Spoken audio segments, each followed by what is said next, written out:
marvelous thing to consider, really, and fantastic in its consequences for the human race. Consider the following. I have here a double track, which is downhill to my left. Here I have a cylinder of wood, which, as you know, will go downhill, as any respectable cylinder should do.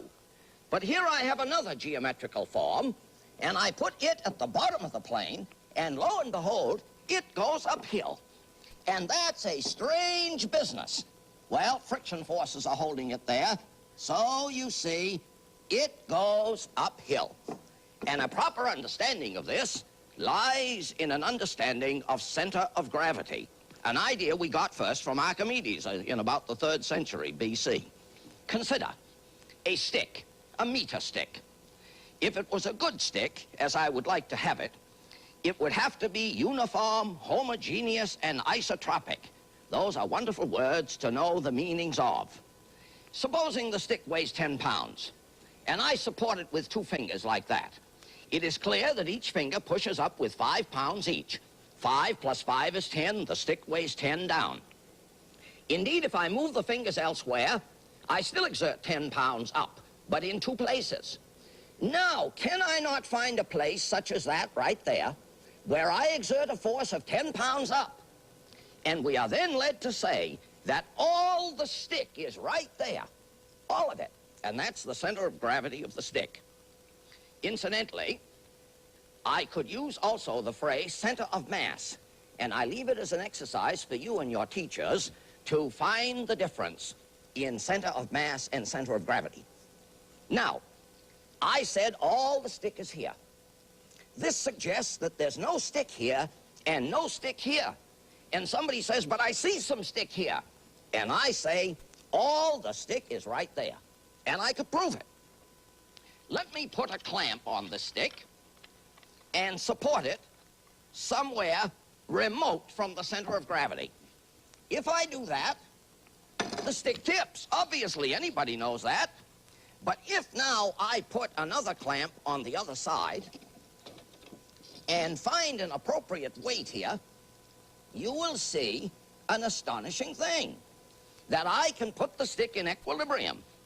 On the ground that all the weight is at the 50 mark. So, on the blackboard, it would look like this. Here is the stick. There is the center of gravity in the geometric center, and I have supported it right here with a weight hanging here.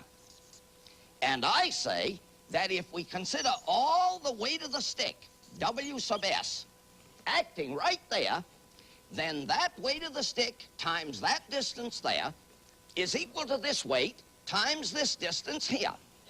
And so we can find the weight of the stick without weighing it by assuming all the stick is right there. Now, to prove that you are right when your teacher does this, all you need to do, having done the mathematics, is to put the stick on a platform balance in such a fashion and weigh it. And an astonishing thing is discovered. A very astonishing thing. That the weight of the stick is exactly what you get, disregarding some little experimental error, exactly what you get by assuming all the stick there. Let's consider it further. Here is an equilateral triangle. If I put a pin through one vertex or corner and hang a plumb line on there, a plumb line is just a string with a bob on the end of it, and such a plumb line is always vertical for the observer at the place in question, and then I draw a line on that triangle, I say that the center of gravity lies somewhere on that line. Proof. Let me do this from another corner, such as, say, this one, which isn't broken. And we see that the plumb lines intersect at a place. This place is the center of gravity of this triangle. All the triangle is right there. Proof. I am going to put my finger right there, and the triangle will remain in a horizontal plane, which was announced by Archimedes, again, in the 3rd century BC, in a classical book which he wrote entitled De aqui ponderantibus. See, concerning equal ponderousness. You can discuss this with your classmates and your teacher. So the center of gravity of this equilateral triangle, for those of you who know a little geometry, is at the intersection of the medians, at the intersection of the angle bisectors, at the intersection of the altitudes upon the sides, reviewing a little bit of Euclidean geometry. Consider another triangle, an isosceles triangle, the center of gravity found in the same way. Or consider an irregular body, center of gravity found in the same way, the intersection of the plumb lines. Of course, the center of gravity of a uniform circular plate would obviously be in the very center. Now, in all of these illustrations, we have found the center of gravity to be where? Where there is some stuff. There's some stuff there. So the question has very intriguing complexion, because here, if I hang this up and drop a plumb line, it goes so. If I now drop another plumb line, it goes so, and we see a most remarkable thing, very remarkable. The plumb lines intersect where there is no stuff, right in here. And this is the center of gravity of this slab. Moreover, all the slab, all the plate, may be considered to be right here where there is none, which is a most astonishing piece of business. So the center of gravity of a system can be where there is no stuff of the system. This leads me to ask, where is the center of gravity of a donut? The center of gravity of a donut is in the middle of the hole. And if you cut out the middle of the hole, or cut out the hole, I have in my right hand the center of gravity of this donut, which is a very remarkable idea. Now, to show you the consequences of this, let's look at this rolling down business. The uniform cylinder rolls downhill. Its center of gravity is in the geometric center, along the long axis and in the middle. If we measure the height of the center of gravity above the tabletop, which I would call the zero potential plane, measure it there, then measure it down here, we would find that this is lower than this. Accordingly, the center of gravity has gone downhill, which introduces another very fundamental principle, namely, that the energy of a system tends toward less. So this goes downhill. The center of gravity has gravitated downhill. On this one, the center of gravity of this double cone, referred to as a cone of two nappes, N-A-P-P-E-S, beautiful geometry established by René Descartes, the Frenchman. The center of gravity of this double cone lies along this central axis and in the middle of this single base. So when I put the cone here, the center of gravity is so high above the zero potential plane, the tabletop, and where is it now? It is clearly nearer the tabletop. So again, the center of gravity has gone downhill, although it looks as if this is a crazy piece of business, that the cone, stuck a little by friction there, the cone appears to roll uphill. So the center of gravity, very important idea. More of an astonishing nature. Here is a cork stopper.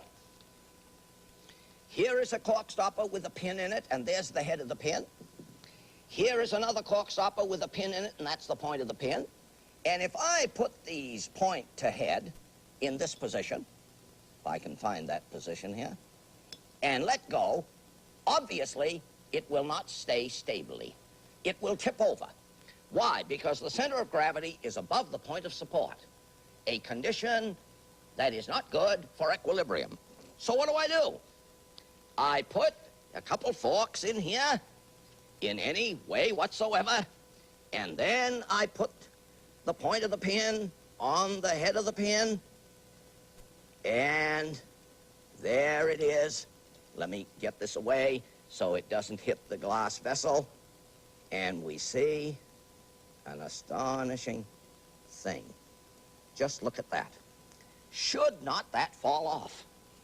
It should. But why doesn't it? It does not fall off for this reason.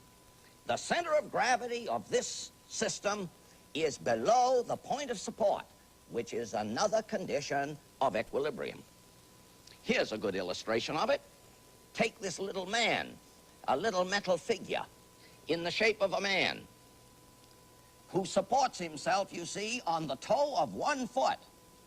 And that's fantastic, really. He is very stable. If I tried to knock him off, oh, that just slipped there. That didn't really fall off because of the inadequacy of the center of gravity. Look at that. What must we say?